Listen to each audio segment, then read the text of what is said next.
Hello everybody and welcome. So today we're going to be taking a look at a watch from Boderry. Now if you're not familiar with Boderry, this is a company that was established back in 2019 in Guangzhou, China. Now since their establishment they have wasted no time in producing some really nice watches. Watches like the Sea Turtle, the Admiral GMT, and of course their very popular Voyager. Today, we are going to be looking at one of their latest releases, the full titanium Landmaster. Let's check it out.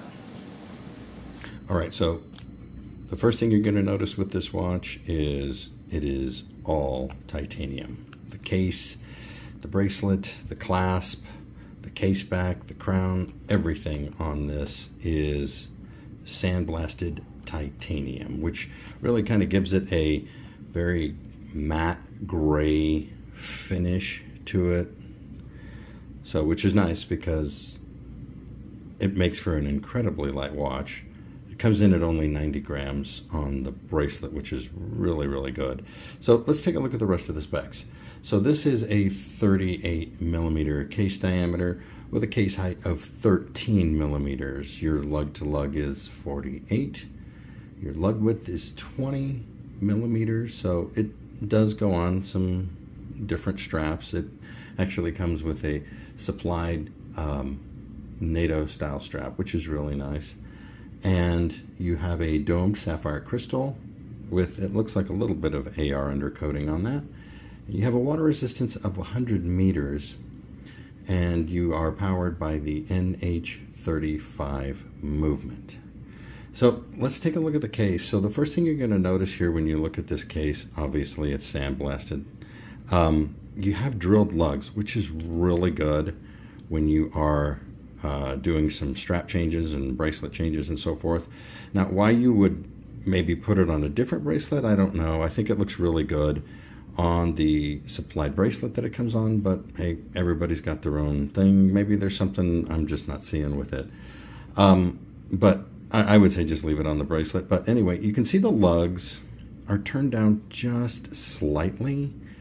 Now, in this case, I think they probably should have turned them down a little more, because right now this really feels like it's sitting on top of your wrist instead of hugging it.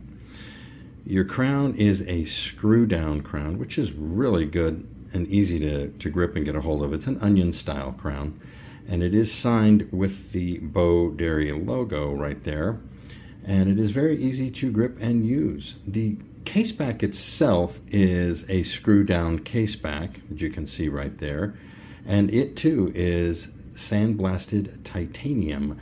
But in this case there is an etching, and it's got a really interesting design of a mountain on the back, and then the name of the watch, and then a Jeep, and then along the edge of the case back you will see all of the other important information, depth rating, model number, and so on. The bracelet and the clasp are, again, I'm going to sound like a broken record, I'm constantly repeating myself, are sandblasted titanium. Now there's only 2 levels of micro adjust that you see here, and the end links are all solid, as you can imagine. The clasp and fold over, again, solid titanium, clips in real well. You have the Boderry name, let me turn that around, Boderry name etched into the clasp itself. It does feel a little bit secure. It does feel really secure, actually, so I don't think this watch is going anywhere. Now, there's a little bit of flex in the bracelet itself, so you do get a little bit of rattle from the bracelet, but it's not too bad overall. It feels really insanely light on the wrist, with all the elements, of course, being, titanium. It gives it a really utilitarian feel to the watch itself. Now, there is not a polished surface on this watch at all, except, maybe where they etched it right in there. And it does not distract from the dial, which is really nice. So speaking of the dial, let's take a look at it. So starting with the hands, you have these white hour and minute hands that are syringe hands, and they are topped with glass tubes. I'll put some different shots in here. They are topped with glass tubes that are lume filled. The second hand, which is also white, is tipped with a red arrow, and it has a lollipop counterbalance. Now the red arrow tip really draws the eye and adds a nice pop of color. However, the second hand is not lumed in any way, which I think that's a little bit of a drawback. Overall, the hands really suit the watch very well. The dial itself is uncluttered, and the numbers and markers are very easy to read. The date window at the 3 o'clock position is outlined in white, giving it a finished look, and the date wheel has a white background, which I really feel balances with the white Arabic numbers around the rest of the dial. Now, complementing the Arabics around the rest of the dial, you will notice there are these batons that are also glass and lume filled, while the numbers themselves are pressed from behind the dial.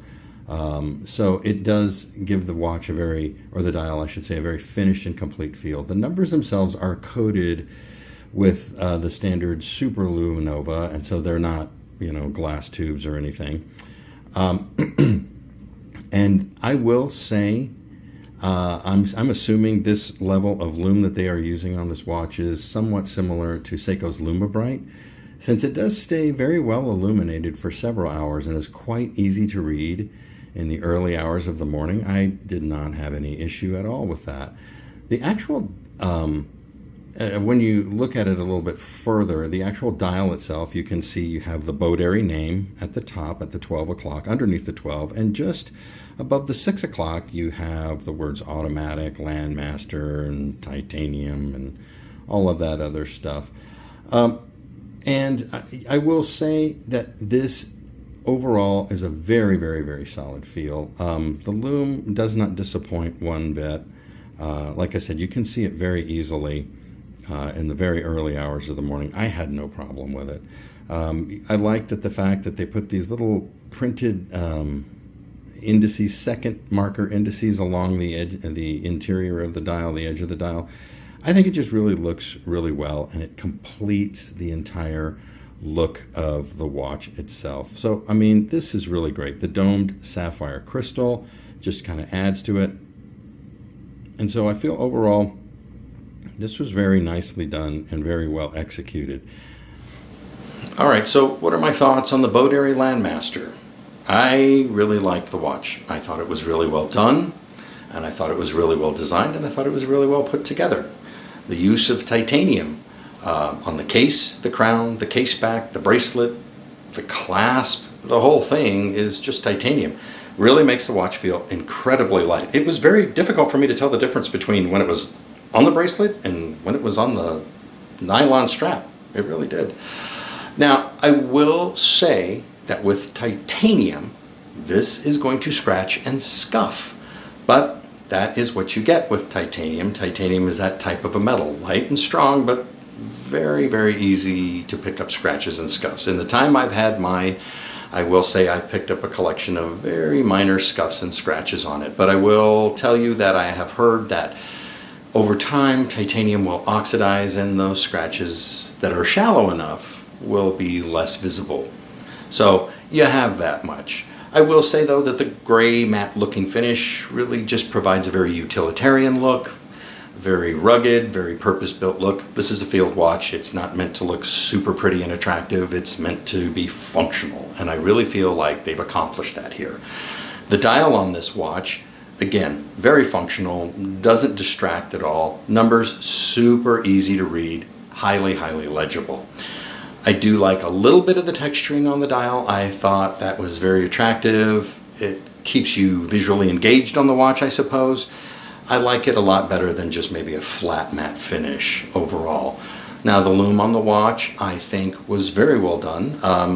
It seemed to keep up with my Seiko 5 Landshark.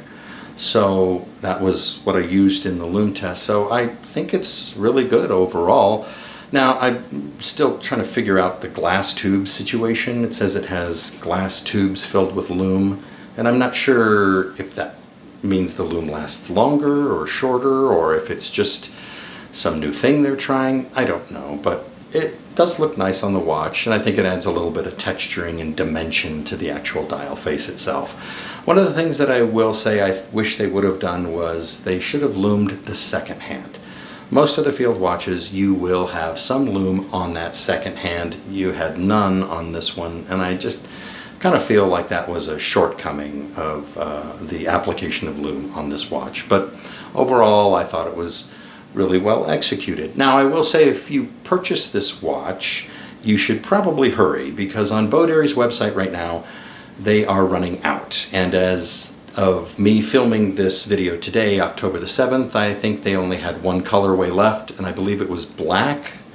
So you may want to hurry and pick one of these up if you are interested in that. Now, I will say if you get it on the bracelet, you do get a free, you're paying for it, it's just hidden in the cost, but you are getting a nylon strap, and that has titanium keepers, which is very much mimicking the rest of the watch. It looks really nice on the strap as well, and you do have the Boderry name etched on one of the keepers. So there you have it. There's my take on the Boderry Landmaster. I'd love to hear what you all have to say about the Boderry Landmaster. Tell me, do you think it's worth the price? Do you think it's really not that good? Do you think there's others in the same price range that are better?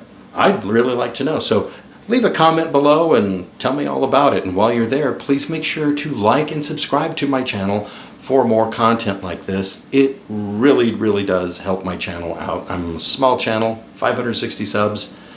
I'd really like to see this grow a little bit more. And if I have you for another minute or two and you're looking at possibly another Boderry, maybe the Admiral, well, I've got you covered there. I have a review of the Admiral GMT. So why don't you check that one out? Thanks again for watching.